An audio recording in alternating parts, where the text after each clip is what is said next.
And we're live. We should be live now on LinkedIn, I think, with Donnie here. Wednesday afternoon, 2:30 p.m. Swedish, every Wednesday. Hopefully we have sound and picture today. We've had a couple of glitches, maybe because we were in a very interesting space last week with like a Bermuda Triangle of tech. But everything seems to be okay. So here we go. We're live. I'm Donnie. This is Wednesday afternoon Innovation Fika with Donnie, 2:30 p.m. every Wednesday. Well, actually, yeah, I think we had some people coming in online today as well. So hopefully we'll get some people online. I'm here today with Malin Cronquist from Help to Help. I'm so glad I could come here today. We're in Norrfen House in Stockholm, which is a huge, is it like the biggest co-working space for like social enterprises in the Northern Europe or something like that? Maybe something like that. Impact entrepreneurs, what they call us. Impact entrepreneurs. Norrfen House, it's a huge, beautiful co-working space in the center of Stockholm. It's an old, what is this place? It's an old tram storage, I guess. Tram garage for when they had trams in town. Anyway, not here to talk about Norrfen House, but here to talk about Malin and your startup, your NGO. Is it an NGO? It's an NGO. It's an NGO. Yeah. So what? Okay, let's start with what we always start with. Why don't you tell us what you do? All right. So I'm the founder and managing director of Help to Help, and what we do is we crowdfund scholarships for higher education for promising but financially disadvantaged students in East Africa. So we work in Tanzania and in Uganda, enabling higher education for future doctors, nurses, engineers, teachers in the country. So you crowdfund, meaning that you find ambitious students. Yes. And then you help pay for their education. Yes. Basically, what we do is we cooperate with universities all across these countries. We urge students who are financially struggling at these universities to apply for a scholarship from Help to Help. We make a very thorough selection and have developed like an application and selection process to identify those who are really financially needy, but also have change makers. Those people who have that extra will and drive and ambition and brains to drive change. Those are the ones that we select for the scholarship program. And then crowdfunding is our way to fund their scholarships. Okay. And that is on your webpage, right? True. Helptohelp.se is the crowdfunding platform. Yes. So it's on. You can that's see where you can find it. Helptohelp.se, and that is. Then you can see different profiles from people that you selected for your scholarship program. That are, and they're studying to like engineers and nurses and anything, right? Anything. Well, anything that is needed in these countries. So we are prioritizing those fields of education that are really needed in society, where there's a shortage. And we wanted to make the whole donating process more transparent, which is why we decided that you can see each of the students and also get to know them. And we also wanted to make sure that everybody can be inspired by our fantastic students the way we are, because they are for sure inspiring people.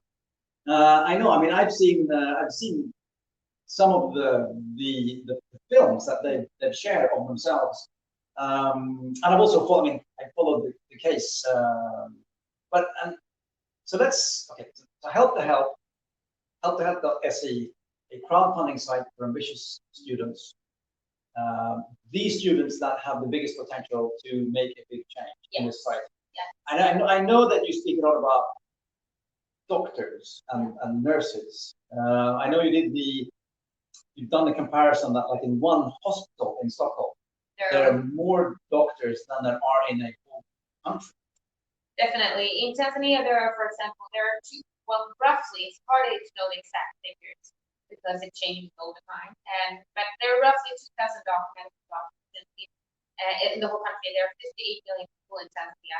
In Stockholm, in Karolinska Sjukhuset, the Karolinska Hospital in Stockholm, there are more than 2,000 doctors in that one hospital, and we're 10 million people in Sweden. So it's a huge shortage, and they have roughly 22 anesthesiologists, 22 in 58 million people. And anesthesiologists are the ones that have been mostly involved in the COVID and in making sure people go into anesthesia. So, wow. I mean, 22 anesthesiologists, just imagine. Yeah, and we complain about having to wait to see a doctor in Sweden. Exactly. I mean, I can't even imagine. So, I mean, and this all sounds incredible, and it sounds so obvious. And as all of the other startups and people I have interviewed in this, so far short series, it always sounds so easy when it's up and running. But I know it was, but it's not. Suddenly he says, she goes, she has this crowdfunding site, and she sends some money to students, and everything is fantastic. But that's what I also like digging into in these like short talks is understanding the actual effort and time, and the blood, sweat, and tears that goes into this. So how did you come up with the idea? How did it happen? Well, 10 years ago now, I started HealthCap. So I've been doing this for 10 years, and I tell you what, it hasn't been easy. So blood, sweat, and tears, loads of it all has gone into this project or this NGO. But I started in 2010 when I was traveling in Africa and experienced the huge shortage in black, but also how much fantastic potential there is, and specifically young, and most of the countries, this is young. So they are the future. They have an upside down like pyramid of roughly 75% of populations below 25 years of age. Which is a crazy number for us in the Western world to imagine. Yeah. So when I figured, like, I was going down as a volunteer and thought I could do something, thought I could save the world, contribute, and realized like I'm pretty useless. They don't need another volunteer from Sweden. They don't need another, person for a couple of weeks. They need someone. Yeah. And they need opportunities as well. Yeah. So they have lots of brilliant people. So why not make sure that they can get educated rather than sending down a doctor that will be there for 10 weeks and then fly back home. Yeah. So I mean, I know that you've also. I mean, I know that one of the driving forces was your sort of own perception of charity, and we're bombarded with films on TV and give money to this, give money to that, and we're not quite sort of how does this money end up in a good place kind of thing. Well, I wanted to we wanted to create something there where like we made, maximum impact per invested per Swedish krona, And how do you do that? Well, it has to multiply, right? The effect of the investment has to multiply, whether it's societal investments and societal impact, or it's a financial impact, right? But in our case, it's societal impact. So we wanted to look at something that we could catalyze. And education is one of the best ways to catalyze change. Because once our students graduate and they get a job, which a majority of them do after graduation, directly within 1 year after graduation, 85% are contributing to family income. They support roughly 3.68 family members with only within the 6 to 8. Almost 3 to 4 family members of average within 1 year after, and 60% of them, 59%, pay school fees or enable it. Well, that's incredible. It helped to help effect. I was going to call it the pyramid, but it's not really. But it's trickle on water. Yeah. And that's. I was going to say that's incredible. It's not more than incredible. How many people have you worked with so far? 353 students, out of which 180 students will have graduated and are now working. But that is hands-on change happening there, which is amazing. And it's also not, personal opinion, it's not sort of charity keeping people down. It's actually help to build people up. We want to create independencies, not continue to make poorer countries dependent on us. I had an interesting conversation with a contact I have in South Africa. And he gave me the numbers in Africa are mind-boggling when it comes to the young versus old, the amount of unemployment as well. Yeah. And the numbers of people that are on governmental grants as opposed to people who are employed, it's like you can have more people on grants than employed almost in the system. And it's really, really hard then to build a a self-sustaining system that can grow and create prosperity and growth, you don't have that. So I fully understand the need for what you're trying to do. But so then you just had this idea, you built the website, and that was it. Not really. Initially, I thought this was just a small project that I would do on besides my studies. I started studying at KTH. After 2 years into my degree, I got in contact with KTH Innovation and was pretty much convinced to apply for the student incubator. Yeah. And so we did. We were a bit of a weird, different, kind of case, I guess, because we're nonprofit. So to start with, but you took us in and believed in us, me and my co-founder Eric, Yes. and we developed the crowdfunding platform with your support and got lots of great support and fantastic, like a kick in the butt and a hug when needed. So that was really good. Shout out to my colleague Tom Magnegård, who was the first person in on that case to help out there as well. Yeah. First it was a strange thing as well. We're the first true sort of non-profit that we were working with, but I think we tried to. We did as well as we could, and we tried to understand how. I think you helped us understand how we also can work. This was before the whole SDG sustainability, I think, came up. But you helped us understand how we, with our help, can help do good things out there. So it's both ways. We learned a lot from you as well. So it was good for us as well.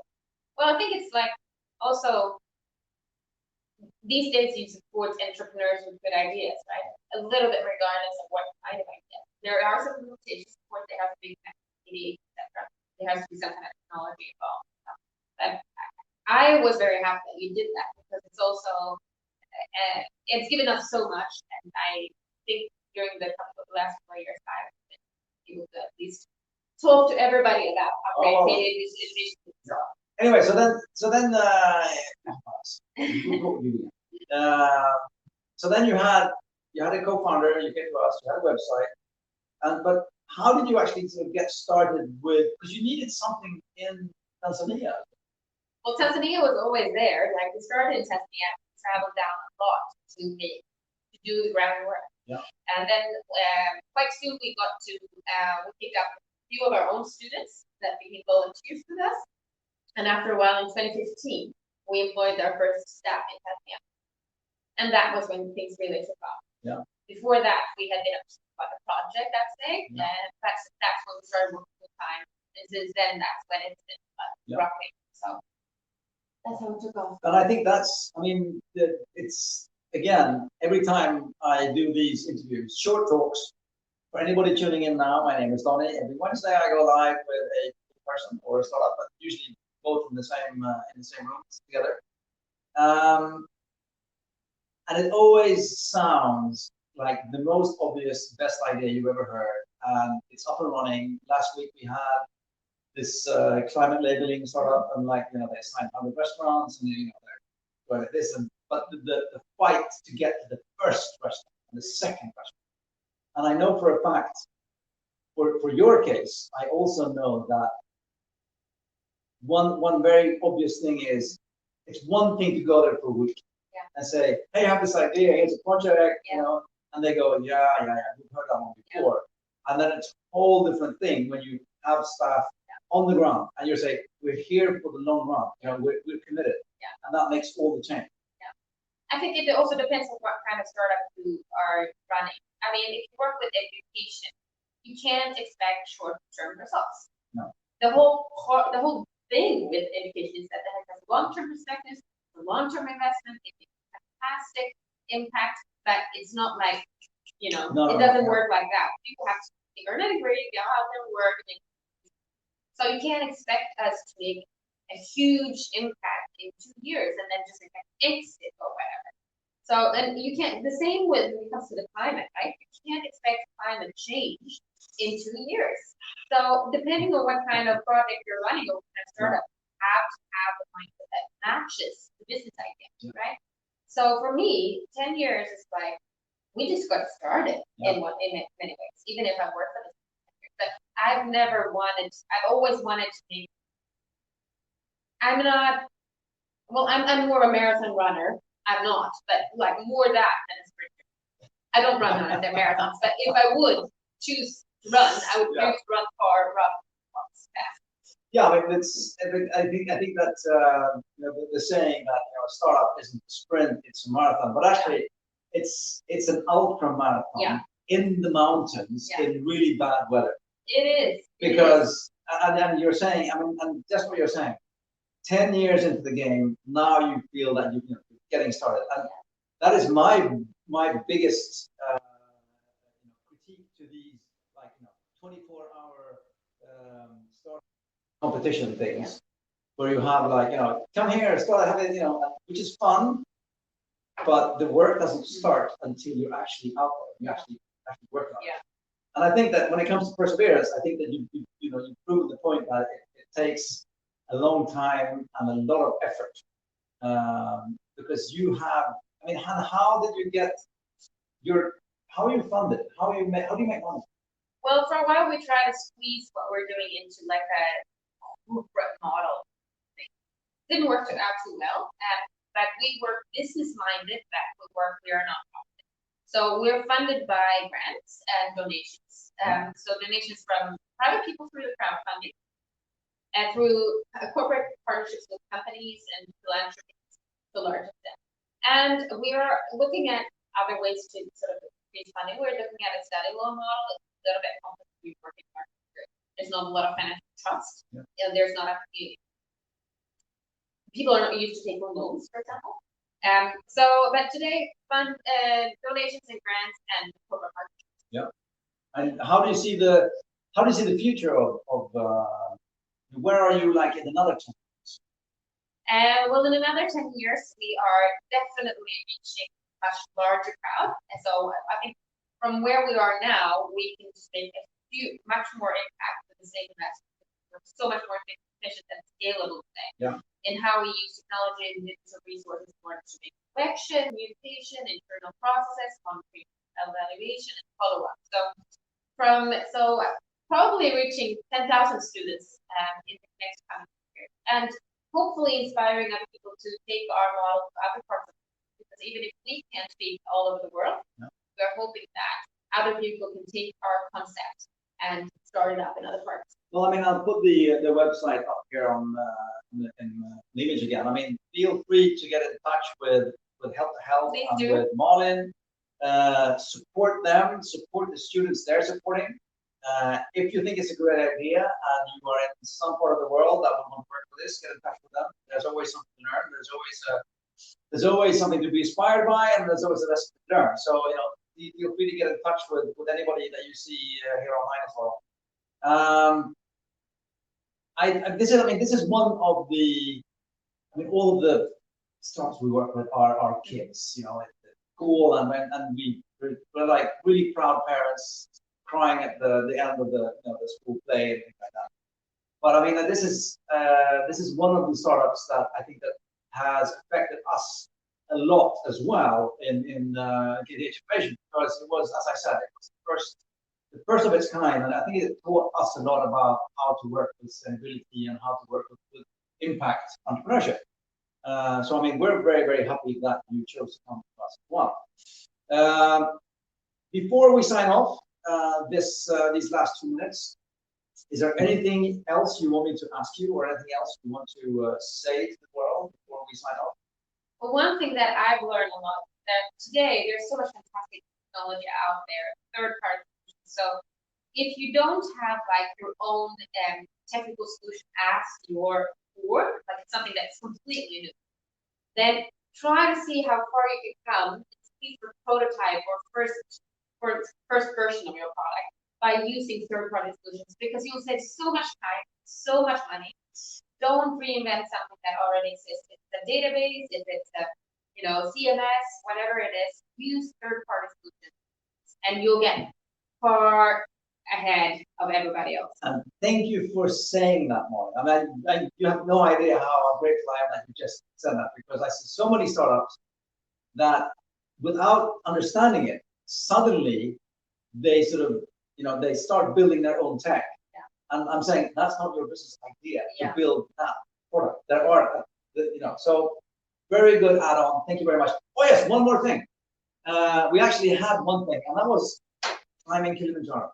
Yeah. Mount Kilimanjaro. Have you now climbed Mount Kilimanjaro? But the height of it. I was supposed to be on the top of Kilimanjaro at the summit 2 weeks ago, but obviously I can't now with COVID. So we decided to climb Mount Kilimanjaro here instead in Stockholm. So one of the small little hills in town, I decided to climb 64 times this weekend in order to reach the altitude of Mount Kilimanjaro. Okay, so 64 times that's actually the biggest.